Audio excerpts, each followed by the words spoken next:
What is up, everybody? Welcome to this week's episode of the Dense Pixels podcast. I'm one of your hosts, Brad, joined by my co-host, Micah.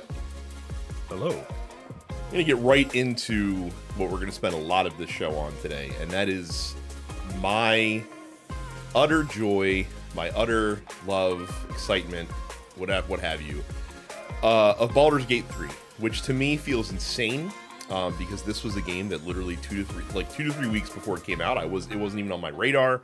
It wasn't even on my list of things to get. Wasn't a consideration that I was going to play it, and then it just caught the attention of the gaming world in general because you could fuck a bear, I guess, and that's what got it on people's radars. But once I started looking into the game itself, I was like, oh, this might actually be legit. And people were raving, people that play CRPGs were raving that this is easily one of the best ones we've ever seen, and what a representation of Dungeons and Dragons it is, and all this other stuff. And it is the best way I can describe it is it's very similar to Zelda in the freedoms that it gives you within the 5e system, right? Within that D&D system, as long as you're playing within the rules of Dungeons and Dragons 5e, which is a pretty wide-ranging space, to a sandbox to play in, it feels like you can do whatever you want, even though that's not the case. It's not like this game is generating outcomes and scenarios procedurally. Everything in this game is scripted. But it feels like the game has considered every possible thing a player would want to do in the story, and has something in its back pocket for it. I mean, that's the biggest compliment that I can give it, is that it does feel like you're playing a tabletop RPG, and it feels like in most scenarios that you have an actual DM that is thinking on their feet, even though that's not the case. There is a limit to what this game can output, but the way it's presented makes it feel very organic in how you deal with most situations in the game. And that's been the thing that's been crazy about it, because then when you start to think about how to approach these different scenarios that you come across, you look in your toolbox and you're just like, what tools do I have that I can use to solve this problem? And chances are, if there's a tool in there and you're like, this should be able to work and I should be able to do this, you probably can in this game, which is, like I said, for this style of game, for it being a CRPG that has a story inside of it, that's just it's very weird. And this is really the first CRPG that I've ever spent a lot of time with. But I know that this is not how most of these games play. This is not, Mass Effect, technically the first one is a CRPG. It just happens to be a live action CRPG. And this game, I really hope when they're developing the new Mass Effect game that they're taking notes from the decision space that exists in Baldur's Gate 3. That's how excited I am about the things that you can do in this game. And I've already sunk in damn near 30 hours, and it came out a week and a half ago, basically. Yeah. I can't stop playing it. It's crazy. And from a story perspective, I'm in Act 2, and I've played 30 hours so far. So there's a ton. Easy. Yeah, there's a ton of game, but the thing is that you're not. And I know that part of this segment is you're going to ask me a lot of questions because you're interested and you want to get it when it comes out on PlayStation potentially. So you're curious to see if you're going to like it. And I will tell you that, because you and I are very similarly minded when it comes to RPGs and what we like and what causes us stress. This game technically doesn't have a quest log, Micah. It technically doesn't have a quest log. What you have is a journal that kind of summarizes the broad strokes of each quest that you're discovering, and it kind of summarizes the information that you gather. But it's not telling you, hey, go here and do this. That's not what it's doing. It's gathering clues and it's putting them in one place, and it's telling you what clues have not been actioned and which clues you haven't closed the loop on, and it's telling you which clues you have. But it's not grabbing your hand and forcing you to be like, hey, go to this specific area and talk to this specific person, and that's what you have to do to advance this quest. It's saying, hey, like, here's the information that you've been given. What should you do with it? I don't know. Kind of figure this out for yourself. And the thing that's cool about it is that there's two things that are really cool about it. First of all, is that you will you will find out more information about quests that you're working on, like active quests that you have, just by exploring. Like you'll happen upon this like place in the world, and you'll talk to someone there, and they'll provide insight, or they'll provide like the next step for you in like your in this one quest, or they'll provide information that keys you in to something that you may need to know to kind of solve this adventure that you're on, this specific quest that you're on. That's one cool thing. The other cool thing is that there's not one solution for everything in this. Like it feels like there's multiple solutions for everything in this game. So like I'll give you an example of that. So like, and this isn't this part's not spoilery because it happens like right at the beginning of the game. The motivation of your character in the game is when the game starts, you're on this mind flayer ship, and they insert their like mind flayer tadpole in behind your eye socket. And the way the tadpoles work is they're kind of like the face huggers from Alien, where they like inject you with mind flayer, and eventually the tadpole eats away at your brain, and within a couple of days, usually, like you essentially become a mind flayer, like you transform into a mind flayer. And so you and a lot of your companions are like, you're like a ticking time bomb. So you're trying as fast as you can. And one of the first things that the game says you're looking to do is, hey, you got to figure out how to get this fucking thing out of your head. That's kind of your main overarching quest. I've pursued no less than 5 different avenues and explored less than 5 different avenues to potentially do that.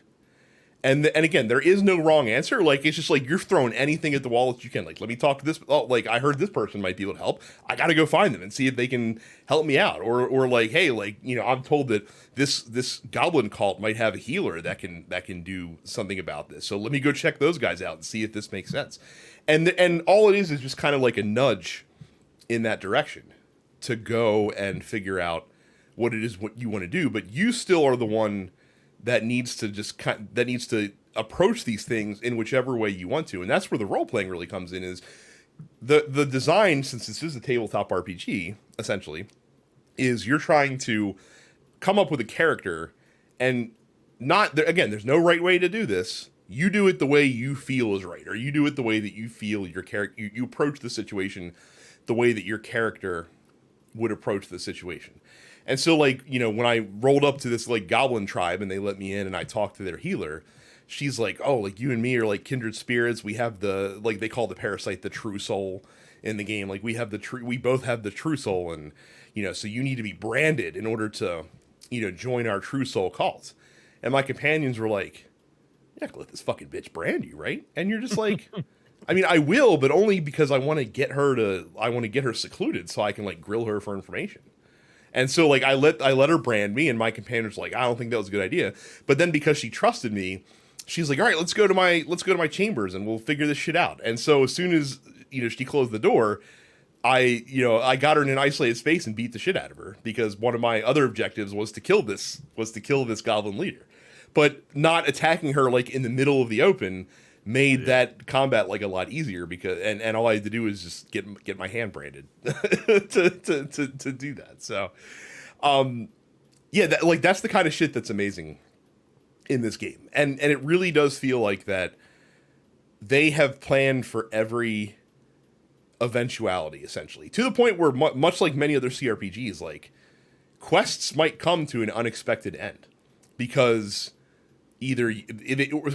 sometimes, Micah, your quests get completed because they're no longer relevant, because you found another solution to the problem. So it's just like, well, you don't even need to worry about this anymore because it doesn't matter. Like, so check, complete, you're done. You know what I mean? Like it's not a checklist that you have to run down and compulsively do.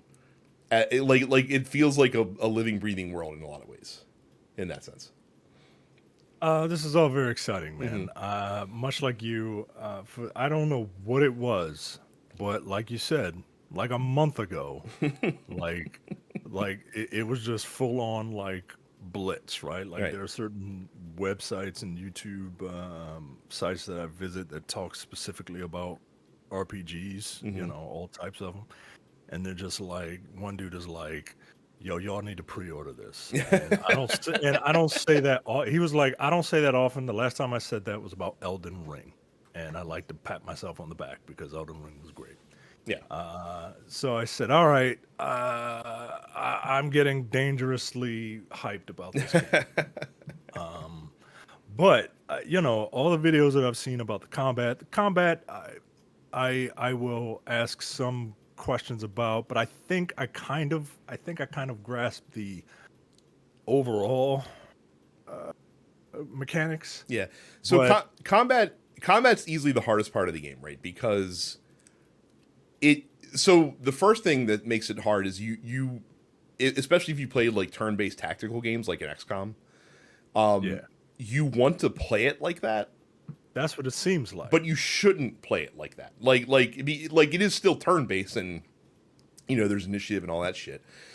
But it's not always about like, oh, like I am putting myself in the optimal position to fucking, like min max this combat to death. You can do that in some combats, but against like the tougher enemies, sometimes like you have to take a chance on that 35% die roll and hope for the best. And the other part, and this is the part that I really struggled with early on in the game, not only in combat but in the exploration in the world. You have so many options available to you between the different attack abilities that your characters will have, between the different spells that your magic users will have, between the different items and different potions and scrolls and elixirs that you pick up. There's an overwhelming number of options, and it is easy to forget all of these tools that you have available at your disposal because you'll find like two or three spells that are kind of like your bread and butter spells that you want to use like all the fucking time, right? So like, and then you get against the combat where those spells aren't as effective, and you're like, shit, what do I do now? Because like I can't use these as well. And part of that is when you're especially with magic users, sometimes the spell with the numbers on it that make the damage happen is not the best course of action to use early on in the fight. Like sometimes you have to use those support spells, or you have to kind of just look at things a different way in order to have the best experience in the combat. The other thing that you need to remember is the environment that you're playing in, because anything else in the environment can be used in your combat if like in cases. So like if I have my barbarian who's like raging out and they're near a barrel, I can just like have them pick up the barrel and fucking throw it at somebody. Like that's like that's an option that you have. Or like the things that are hanging above in the combat, like if there's a chandelier, like a brazier, like up there, you can shoot that and fucking knock it down. Or like I had a combat where these goblins were across a chasm and there was a bridge, and I'm like, wonder if I can just fucking take out the bridge and the goblins can't cross. And sure enough, that's it. Like I fucking firebolted the bridge, and the bridge was gone. The goblins were like, "Fuck!" Like anything in the environment, like ladders and ledges and stuff like that. Most of that shit's destructible. So like you can oftentimes like change the battlefield itself. Or if someone's near a ledge, like there's literally a command you can shove them, and like if you shove someone into a chasm, they're dead. That includes bosses. Like if you have a boss that you can shove, you can just fucking push them into a pit if they're stupid enough to sit by it, and they're dead. Like then that's it. Like there's so many different ways to kind of explore, and oftentimes like when you play a lot of action RPGs, like you just get into the sense of like, all right, I'm going to use my sword attack, and I'm going to use this attack and this offensive magic spell, and you kind of forget like all of the other things that your characters can do. And since I'm playing a rogue as with my main player character, like I want to get myself into advantageous positions from like a high ground standpoint, because then I can unleash like my sneak attacks. So like I'm oftentimes like ducking behind a pillar, hiding, finishing my movement by then walking out because they like out of their line of sight, and then fucking backstabbing them like for like mega damage. Like that's one of my dudes. Like he doesn't like to fight you face to face. Like he wants to fucking hide and sneak around and surprise you. Like that's kind of how he plays best. So like I'm looking to always maximize his positioning in the battle. Whereas like my warlock, or not my warlock, my wizard is like a fucking paper, like a fucking like a paper tiger. Like he's got some crazy spells, but don't let anybody touch him or he's gonna fucking die. So like I'm constantly worried about like positioning him in as far away from people as I can, but still close enough that his spells will reach, the different people that I want to target with them. So that's where the tactical nature of the combat comes into play, because while it is like XCOM in that sense, but it's not a grid based game. Like you have free range of movement around the battlefield.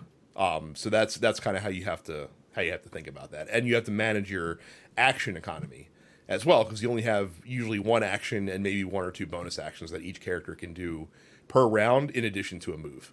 So like you have to really manage that aspect of it as well. How are you playing? Because I'm getting it on PlayStation. Because Yeah. my PC is not. It's not game ready. So every video I've seen, Mm-hmm. it's all been. I know the game has controller support, It but no does. one plays it that way. Well, and so the You're- cool thing about the controller support is I played it with both, and when you're on Steam Deck, you use controller support because that's the default option there. So what the good news is they didn't half-ass it. Like it's not like they tried to just put the controller support on top of what they do for keyboard and mouse.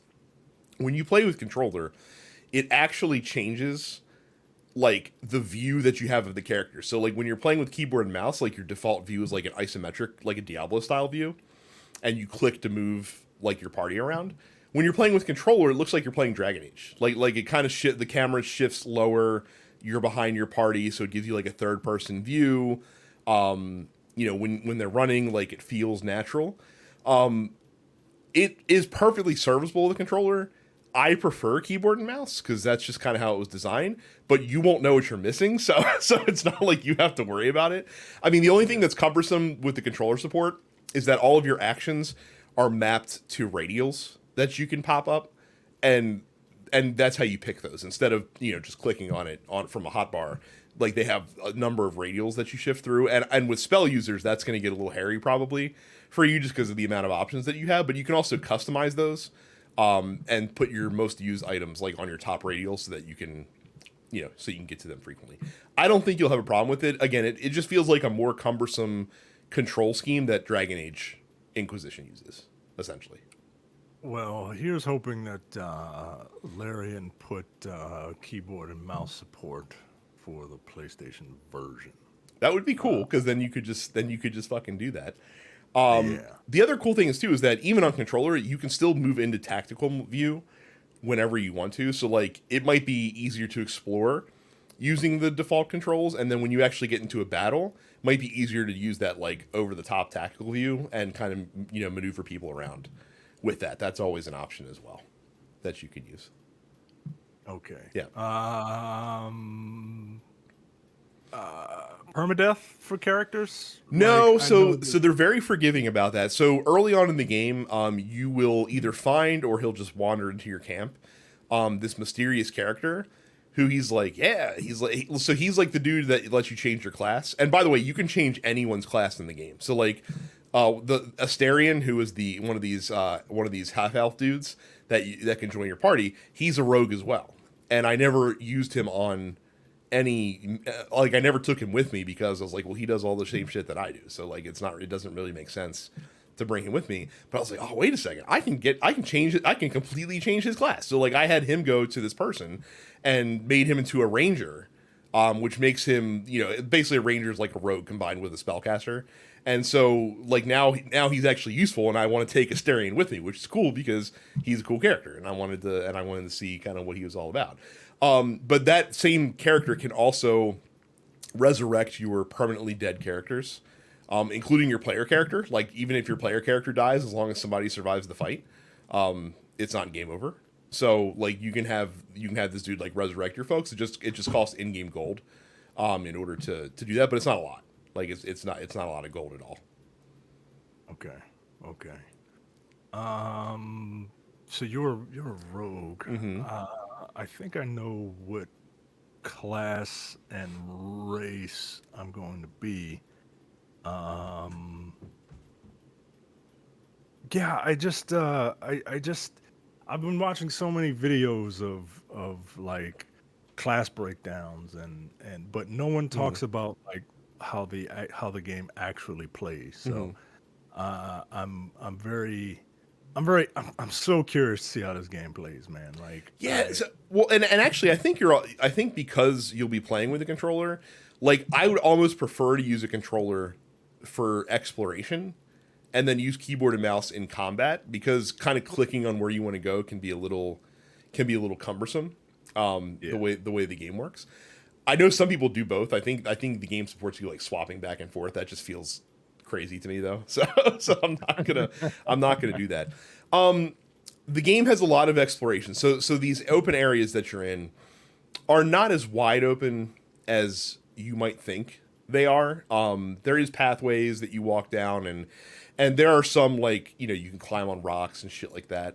Don't forget as well as you're exploring, Micah, that you can jump across things. I forgot that because there's this like bridge that was out, and I'm like, oh man, I guess I need to get this bridge fixed before I can get up to this area. No, just fucking jump over it. Like I don't know what the hell I was waiting for.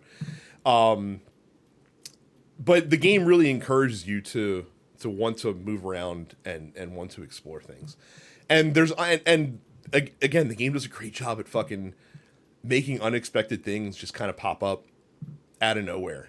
I remember I was walking around this one area of the map, and there's this like big shed. I was like, see if there's anything in here, and I'll see if there's any items I can loot. And I walk in the door, and these two like fucking trolls are in there fucking like the girl troll was like this massive troll, and then the dude that was fucking her from behind was this like little fucking scrawny troll. And then immediately like you react to that, and like my character was like, oh, like sorry, like let me Homer Simpson into the bush my way out of here. And they got pissed, and they fucking fought me. So I had to fight these fucking trolls like at the stop of a dime, because I walked in on their coitus that was going on. Like shit like that will just fucking happen. So like you never quite know what you're gonna round a corner into, or what you might find in this little town that you're in, or whatever the hell. Like that's the cool thing about it, is that the game really does encourage you to explore. The game does do a good job at telling you before you're about to embark on like major shit that could possibly like close off certain like quests and stuff like that. Like before you go to an area where some shit, so where you're basically before you move to an area where you're going to like forcibly advance the story, the game will kind of warn you, like, hey, like you might want to go take care of some things and other stuff. Like if you want, like if not, then just do your thing without spoiling what's ahead. But I mean, that's kind of an indicator that you're moving to like the next step in the story, essentially. How long did it take you to create your character? About 45 minutes, which means it's going to Well, take you about 3 it's hours probably. yeah, So that's exactly what I was going to say. It's going to take me like 3 hours, yeah, and probably 3 or 4 restarts before I there finally settle there in. are a But lot of options, and also depending on which class you start with, there might be even more options because depending on what, like if you're a magic user, like what spells are you going to start with? Like they're like, hey, here's a list of like 15 spells you can start with. You get to pick 3. Like that, like, that's and you're not locked out from them forever, but that's what you're going to start the game with. So I'm going to be a paladin. okay. It was either a monk or paladin, and I figure I'm going to be a paladin that takes the oath of vengeance, right? I'm gonna Hmm. be like a Batman type, you know what I mean? Like I do good, but like in a bad way. And I'm gonna be. I don't want to be a human. I don't want to Hmm. be a human, right? Because like humans in fantasy games are just like milk toast, Yeah. right? Like, they're just like I'm a half elf rogue because the dark vision is very appealing to have that yeah. ability. So So I kind of got this thing about this says I don't know what this says about me and religion, but I kind of have this thing where I like paladins hmm. that like or clergymen, like evil clergymen. Hmm. Like they're not evil, but like they kill people, but like for good. Like I don't know if you've seen Hellsing before, but Hmm. Alexander Anderson is one of my favorite characters in anime, and he's a holy he's a holy warrior that does like foul shit in the name of God, right? Like that's kind of what I'm going for here, and I feel like it'll be cool to get to pick a tiefling Hmm.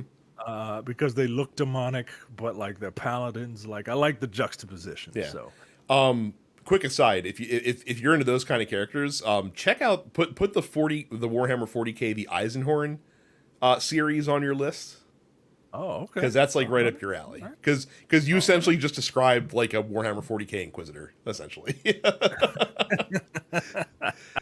Fucking murderous in the face of faith for the Emperor. Like that's literally Yeah, what a fucking Inquisitor is.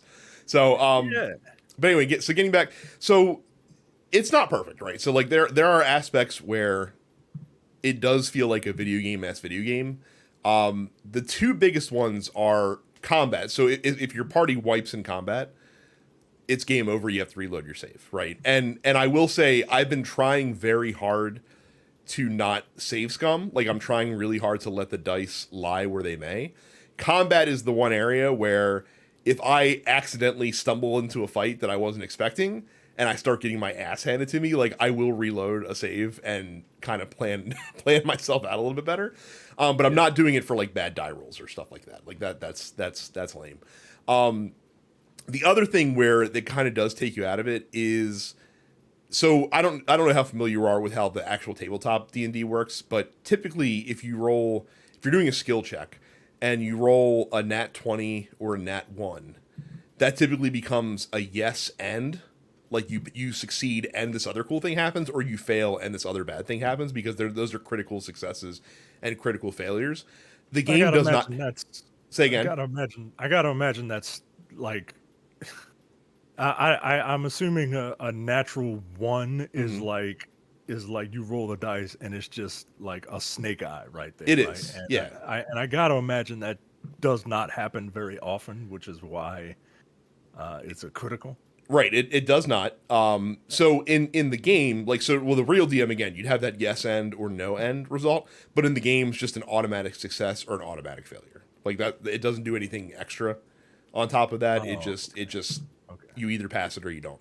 But rolling that nat 20 sometimes is the only way to pass skill checks that are like, there are definitely some skill checks in the game where, based on how your character is broken out, the game is like, you are not passing this. But every skill check, no matter what, you have that 1 in 20 chance to pass it, and no matter how good your odds are, you also have that 1 in 20 chance to fail it as well. Like, so you always have a little skin in the game on that. Those are really the only two times where like you're very aware that it's a video game. Otherwise, like, it does a fucking incredible job at papering over, like I said, the fact that all of the stuff that's in this game is stuff that they thought of, stuff that they put in there, stuff that they have dialogue for that's voiced, stuff that they have animations and cutscenes for that are acted. Everything in the game exists that way, which is just mind-boggling. And like I've been also listening to a lot of podcasts, people talking about this game, because it's all anyone's talking about right now.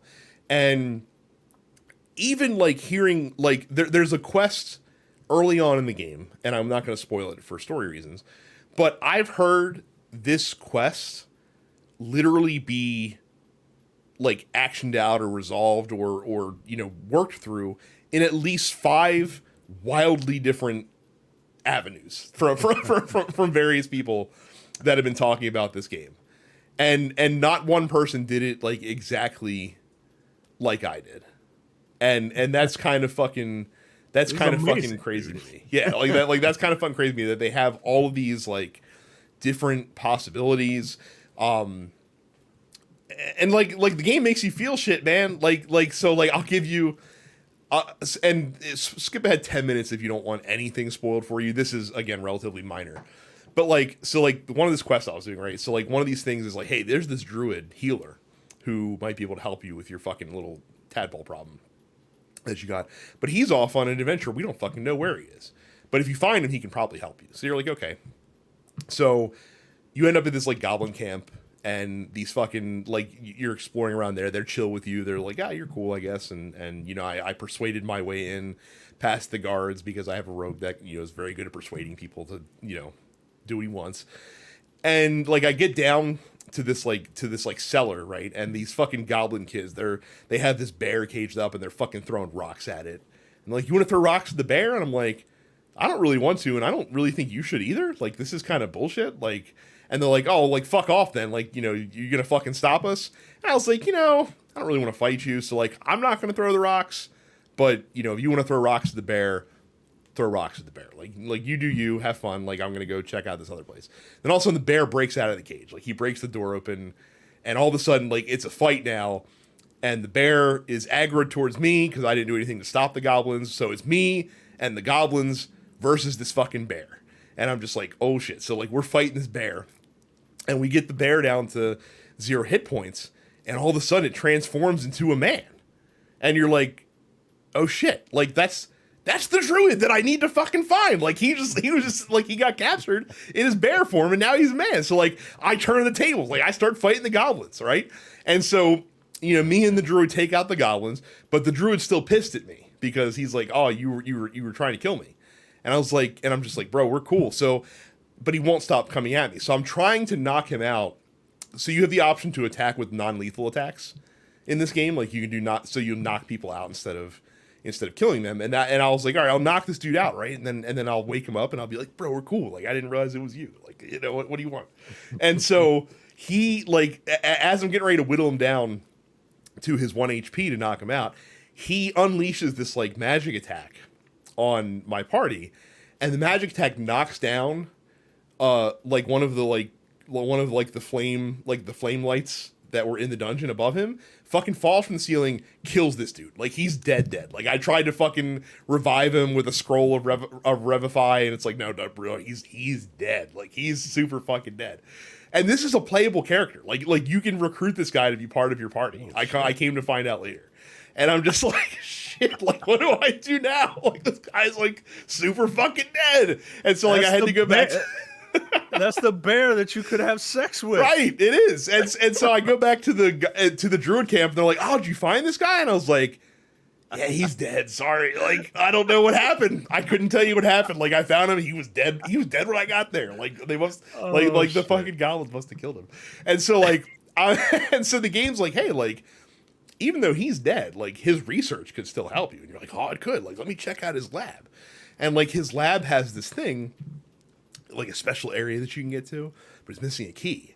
And I talked to one of his people, and she's like, oh, this guy might have the key. And I'm like, oh, that's cool. And so I'm trying to talk to this guy, but he's like, he's super bummed out that this dude died. He's like, oh, I need some time. Like, I'm really fucking sad about this. And I'm just like, all right, cool.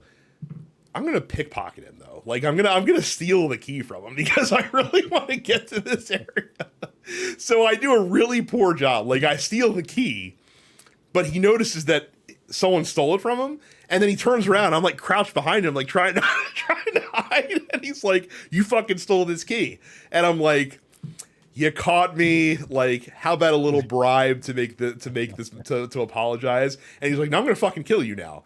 And I'm like, bro, I really don't want to fight. But then he attacked me first, and I had to kill him and all his friends. And I'm just like, I really didn't want to have to fucking kill these people. But they fucking swung at me first. Like, what are you going to do? Like, that's very sad. That's hilarious. And that's just like one fucking chain of events just through the random shit. And like I said, you might not see anything like that. Like, your experience around that guy and these people might be completely 100% different, or it might be kind of similar, but you might like maybe you can sweet talk them into giving you the key instead of me like being an idiot, just be like, I'm gonna take it out of his pocket. Oh shit, he noticed. Oh no. And so I learned how to pickpocket better after that, because like later on I pickpocketed another key item from somebody, but I was actually like hiding, and before they turned around I was like just walking around like, oh, nonchalant, and they're like, you fucking stole this, didn't you? And so I had to pass like a persuasion check to be like, me? Like, no, like it clearly must have been somebody else. And they're like, all right, this time I believe you, but I don't know. Like so like that kind of shit that you can do in the game. Like, and again, like it's based on the die rolls.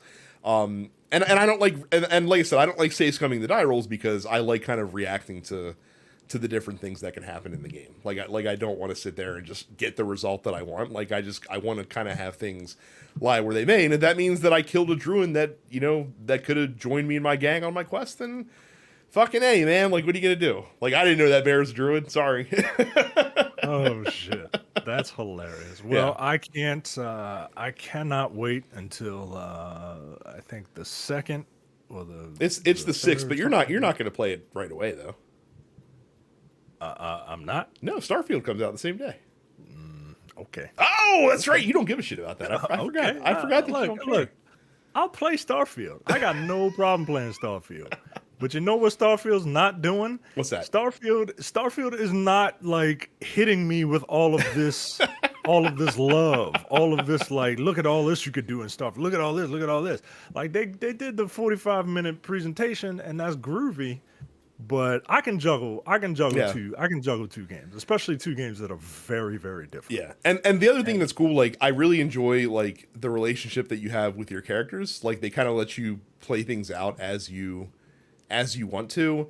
I started a fling with one of my characters. By the way, like if you're used to Mass Effect relationships or Dragon Age relationships, you can fuck like almost immediately in this game. Like as long as they're into you, like you can get down super fast.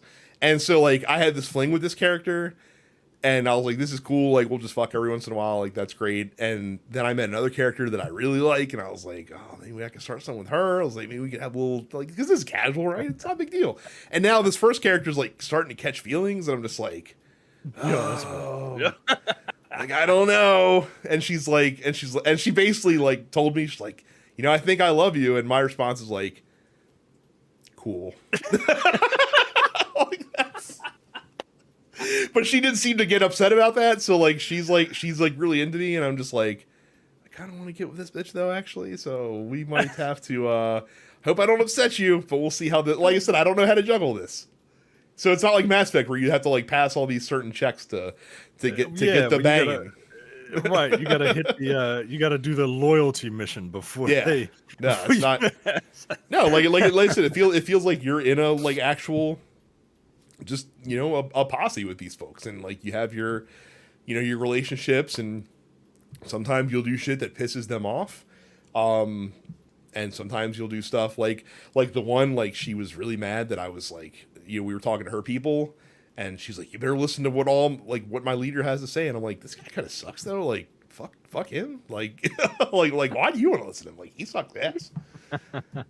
come around to my way of thinking. So this is wild, man, because like these romances in these video games are all very superficial, and they kind of force you to play the game in a certain way if you want to see that scene, right? Like and with Baldur's Gate 3, like you are not like just play it how you want to play it. Like you're not going to see a fraction, like you'll barely see a fraction of what this game has to offer you, and all. Like it's funny because I was thinking about this.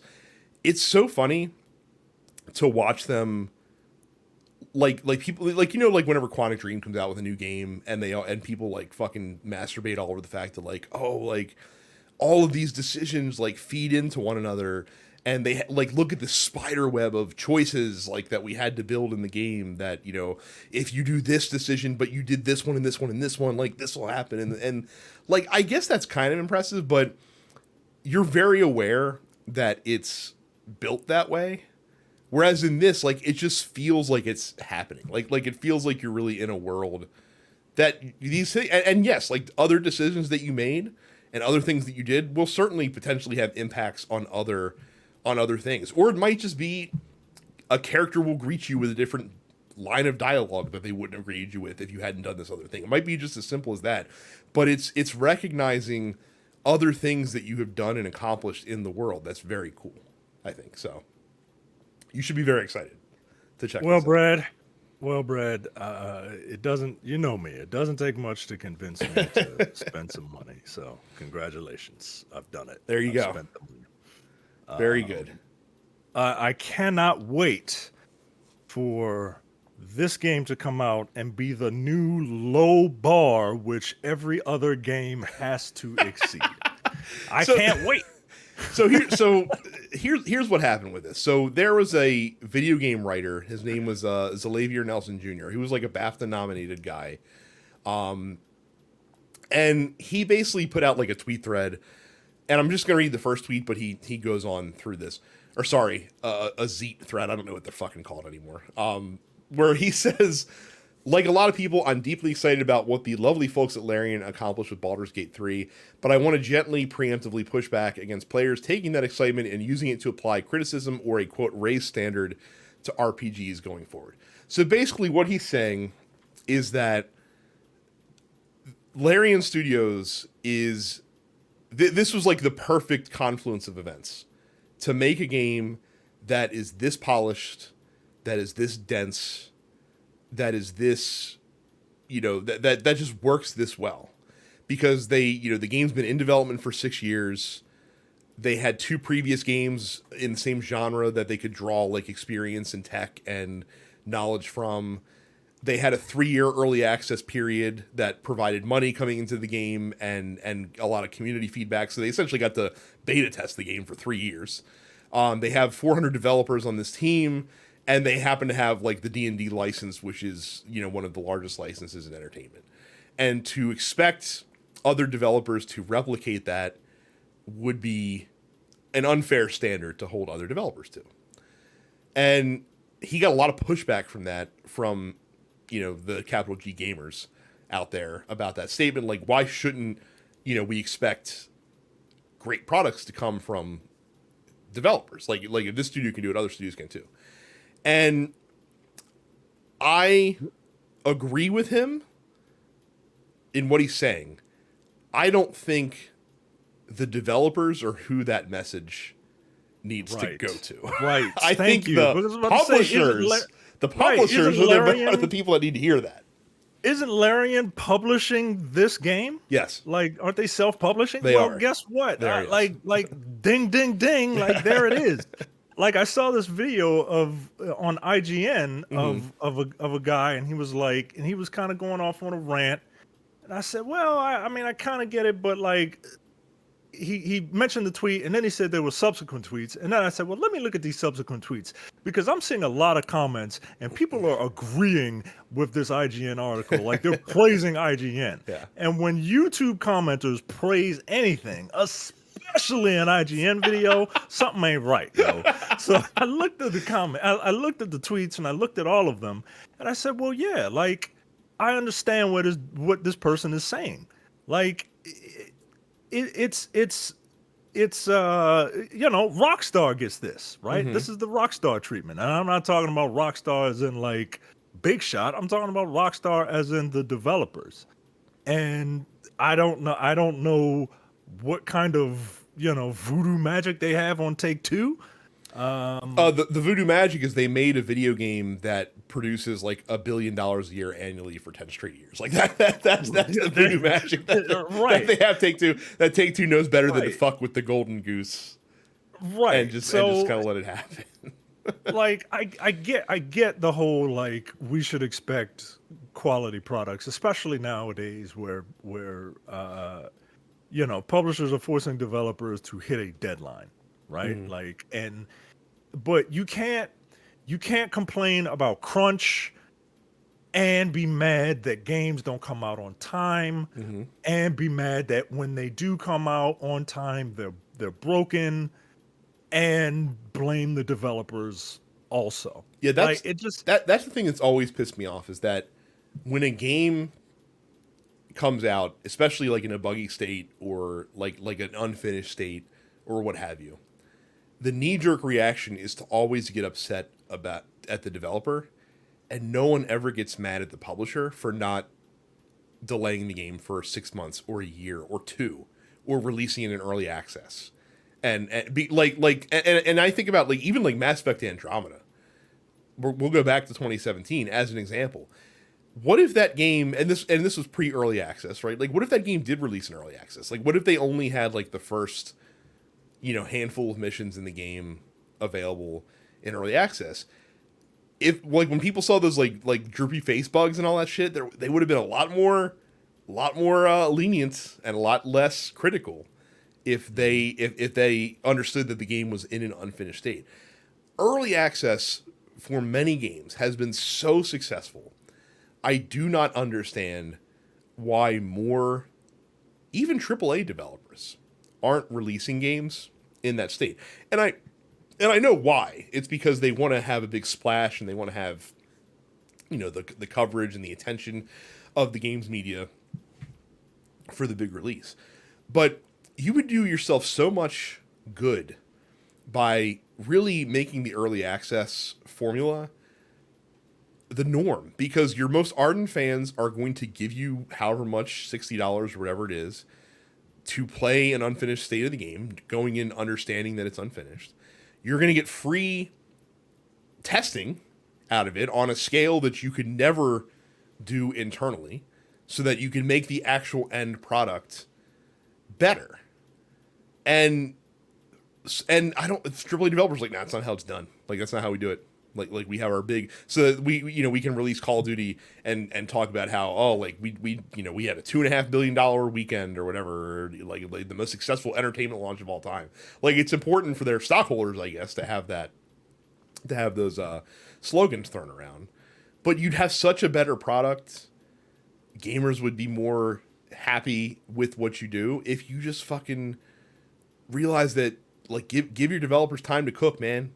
Like, let them cook. Like, how many examples now have we seen of these games that have come out with no rushing, less pressure, release when it's done, and they've come out and they've been great.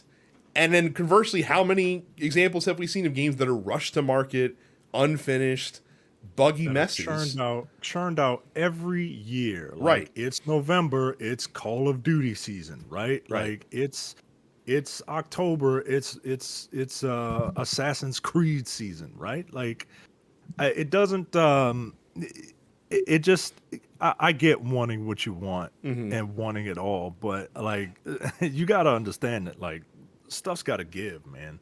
And guess what? If you want games to be like, if you want this to be the standard, okay, you're gonna have to wait a decade for a game to come out. Like, you're gonna have to. If Starfield had released when it was originally supposed to, people would hate fucking Starfield. It would be the latest like example of, the next Cyberpunk, or whatever that is, like the next big the example. Next Halo Infinite, right? And that was delayed. Right, not enough though, not enough. Right. So that so both Xavier Nelson and the gamers that are getting upset with him, direct that at the publishers. Like let them understand, like, guys, like, it's okay. Like, we're excited about this game, but we'd rather it be done right than half baked for you guys to rush it out the door just to make a quick buck. Right. And if you struggle to have cash coming in, then you need that. All that means to me is that you need to diversify your portfolio, maybe pick up a couple of indie developers and let them cook, and don't try to fucking put a thumbprint on what they do, but have a couple games in your catalog that can be developed in a faster period of time that are still good, while the big AAA, like 50 to 70 hour game that you want to charge $70 for, sits in the oven for a little bit longer. Yeah, man. Especially if it's like a franchise that's got legs. Mm-hmm. You know what I mean? That can afford to not come out every single year. And look, these big corporations, like, I can't. They would use this as an opportunity to charge more money for these games, to charge even more money for these games. You know what? Right? If they wanted to charge, like, if they're like baseline $80 baseline, if is what I'm thinking they would do. If, okay, you want us to take time to let these games come out. Mm-hmm. That's more man hours that we got to pay. That's more, But you know what? If you're paying a good wage, and like if you're paying your people, and the product that I'm getting is a finished product, And it's Right. not addled to death with fucking microtransactions. That's another key point. That's another thing that people seem to forget about Baldur's Gate. You buy the game and you own the game, and there's nothing else to fucking buy afterwards. Like everything that's in the game, you own it. So if you want to do those three things, you know what? I would pay $80 for certain games. Sure. Look, Why not? look. I don't. Look, I just bought the collector's edition. I don't have any problem spending some money on something that I want. But it's the complaining that would happen. Oh, this is $80 baseline and like $130 for the collector's edition. Oh, why are you gouging me? Why are you gouging me? That happens every time. And then you get over. I hate it. Right. I know. I hate it. I know. But you know what? It happened. It happened in the Gen 6 era, where you had, PS3, 360 games are $60. Now what the fuck, this bullshit? And then what happened? People got used to it. When you first started seeing $70 games come out in this generation, people were like, "What the fuck? That's so expensive." And guess what? People are getting used to it. Yeah. like you got to overcome that stuff. If you know what I mean, but again, you have to make it worthwhile. You can't fucking just masturbate into a fucking cup and here's the next Madden, here's the next Call of Duty. Like you can't do that. Like you have to put the time and the effort into it to make it worth that purchase price. But if you make it worth it, people will pay for it, and they won't eventually they won't complain. Like they'll complain at first, but then eventually they won't. Also, like I don't hate to do it. We have to have a little bit of discipline, folks. Mm-hmm. We can't buy Madden every year and complain about it and then buy it again, right? At next year. Like we can't do that. You gotta skip a couple of years of some of these games, especially these annual releases. Yeah. You gotta let people know that like I refuse to pay another $60 to $70 for this just because it's August or November. You know what I mean? Like you have to vote with your wallet. And I know that's hard. I know it's very hard. But we have to have a little bit of discipline, man. Like a lot of things have to happen if you want to see change in this or literally anything in any industry. Yeah. Agreed. So look, this is the ad break. Go to densepixels.com/fans. You go there, you get invited to our Discord. You could talk about all the wonderful things that we talk about in the Discord, and not just games, but gaming news, shit posting. Did I say that right? Shit posting. You did? Yes. Wrestling. We're wrestling fans here. F1. Soccer, we're very eclectic. Go to densepixels.com/fans if you are an interesting person. Go to youtube.com/densepixels and subscribe. And click the bell and click like and go back to our other videos and click like and all the previous ones and click like on all of them because that really helps us out. And leave a comment because it's engagement. And YouTube doesn't care what you say. Just leave a comment and say "Rubber Baby Buggy Bumpers." That way, I know you've listened to this. Subscribe to all of our podcasts wherever you get them, including the Nerdpocalypse, Black on Black Cinema. We're about to do a movie, Till, based on the story of Emmett Till, and I'm probably gonna cry. I haven't watched the movie yet, but yeah, that's coming. Coming distractions in the weekly preview episode of the Look Forward Political Podcast. And go to densepixels.com/premium for $5 a month, $50 for the year. You get access to the premium slate of podcasts, including the airing of grievances, which I'm trying to get Jay to get back on that. But we have 7 seasons of Seinfeld that we've gone over. So go back and listen to every single one of them. No Time to Bleed, The Men with the Golden Tongues. Go and listen to our conversation on Metal Gear Solid 3, Snake Eater. Upstage conversation in the full episode of the Look Forward Political Podcast. I have to imagine it's going to be a good one this week. It's recording late on Friday, but who knows what will happen between now and then, considering that the theme of the game. So like obviously Jay in our private chat went right to the Rico Suave memes. I immediately, whenever I see Rico, go to 1995 seminal film Judge Dredd and think of Sylvester like, Rico, shit like that. So that's what happens there. I know you are pressed for time. Do you want to talk about Evo this week, or do you want to save that for next week? I got 15 minutes. Okay. I Evo was great. Evo fucking rocked, man.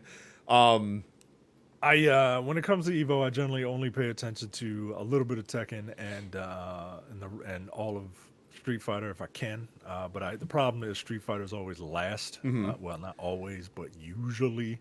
Did last. did you go back and So watch the top 6 for Street Fighter?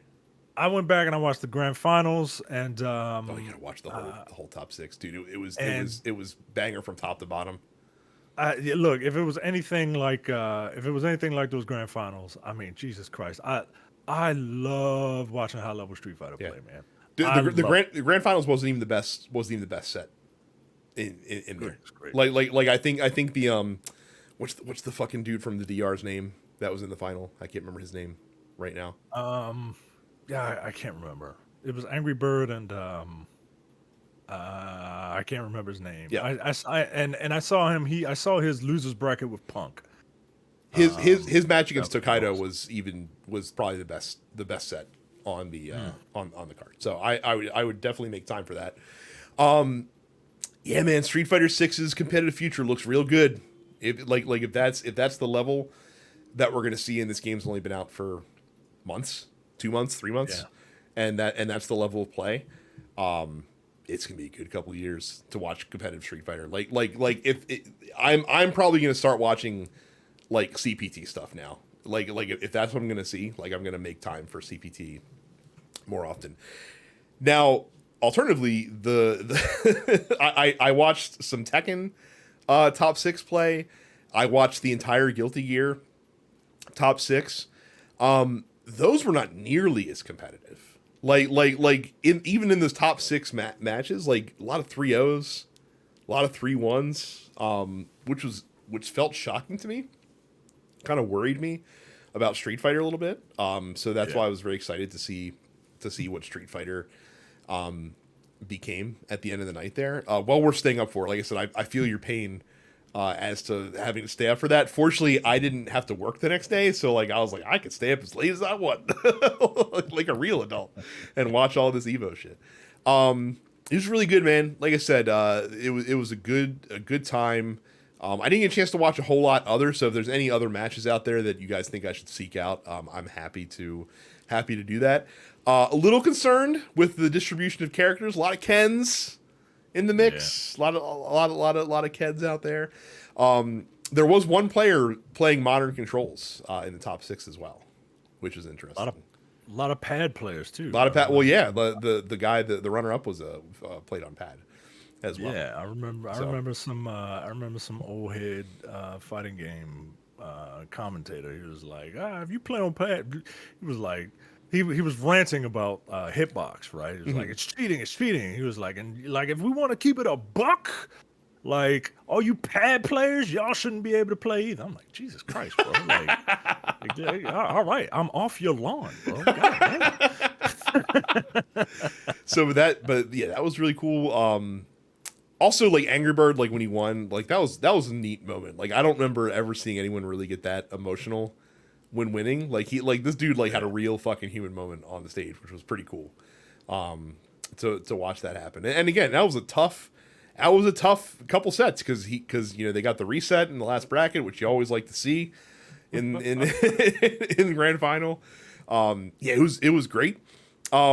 I do have to complain a little bit. The big Street Fighter news that got announced, besides the new character, is the TMNT crossover, the first of many crossovers that I'm sure we'll see in Street Fighter 6. And I gotta tell you, as exciting as that was, and as cool and unexpected as that was, if we're gonna have to pay $15 per fucking costume for these crossovers that they're doing, take that shit somewhere else, man. Per turtle. Yeah, man. per Yes, turtle. when they said $15, I'm like, all right, what the fuck is everybody complaining about, Yeah, right? you Like, thought it was for the set. yeah, I thought it was for the whole set, man. Like, yo, it's a skin, yo. Like, oh man, like, look, What I did appreciate is in the wake of that, a lot of people made a bootleg version with their avatars using the stuff that was already in the game, which I thought was hilarious I and loved it. I very loved very very ingenuitive. Look, I know TMNT is hot again, but Mm-hmm. yo, $15 is. I mean, goddamn, I yo. like I said, I hope it's because Nickelodeon was like, show me that fucking money. Like you know what I mean? Like Well, I hope it's because the licensing fee is out of control. But by the same token, as people pointed out in Mortal Kombat, what was it, Mortal Kombat 10 or Justice 2 rather? Sorry, you got to play as all four turtles for $10. So like, come on, like, yo, this is a little ridiculous, man. right? I mean, I mean, TMNT wasn't as hot as it is now, like what it was back then, but nah, yo, and that gives me pause for like when other licensed properties Mm-hmm. want to be involved, like, yo, am I gonna pay $15 for a Spider-Man skin, yo? Am I Well, really gonna pay that's fifteen the thing dollars is for a Spider-Man by skin? doing it this way, like you've dampened the excitement that you're going to generate from any future crossover that you do because people are gonna the first thing they're gonna think about is like, yeah, but how much it costs though? Like that's the first Right. that's the first question that everyone's gonna ask. Like, So how much is Rashid, a whole ass character with his second outfit and all his colors, he's like right? Like, $5, right? I don't remember, but it wasn't 15. No, I'm gonna tell you that shit. no, certainly not, certainly not. So yeah, so like, as cool as Evo was, and as cool as that announcement and unexpected as that announcement was, Yeah, nah, lame, man. I'm I'm good, not man. spending $15. I'm not fuck. Even like buying just like the little bandana for your avatar is like $5. I'm just like $5 for a bandana. Get the fuck out Nah, of here. yo. Like, you Nah, guys man. must be high on crack. I'm gonna save the post office for next show because, like I said, we are a little pressed for time tonight, and there's only a couple questions in there. But I will read the results of our 16-bit console. So if you didn't listen to last episode, Mike and I drafted 16-bit consoles where we took games that we wanted to build the best 16-bit console, and then we let you, the listeners, vote on it. And as it turns out, my gambit to pick Sonic 2 to be in my console, a game that I utterly despise, worked like a charm because I should have picked Sonic and Knuckles, yo. I really should have picked Sonic and Knuckles. 13 listeners voted for the Super Micah Tendo. 22 listeners voted for the Turbo Bradix 16, making the Turbo Bradix the preferred 16-bit console, according to our listeners. So that was a lot of fun. We will most assuredly. Look at all you woman haters, man. Look at all you woman haters. Just because Samus is a woman, man. That's messed up, yo. That's messed up. God damn. Look, one thing that really I had a feeling yours would win, especially when I came on the air and said I would probably pick yours too. It didn't really help me. One thing that really hurt though was somebody said, "Damn, how many times did Brad get to pick in a row?" I was like, "Oh,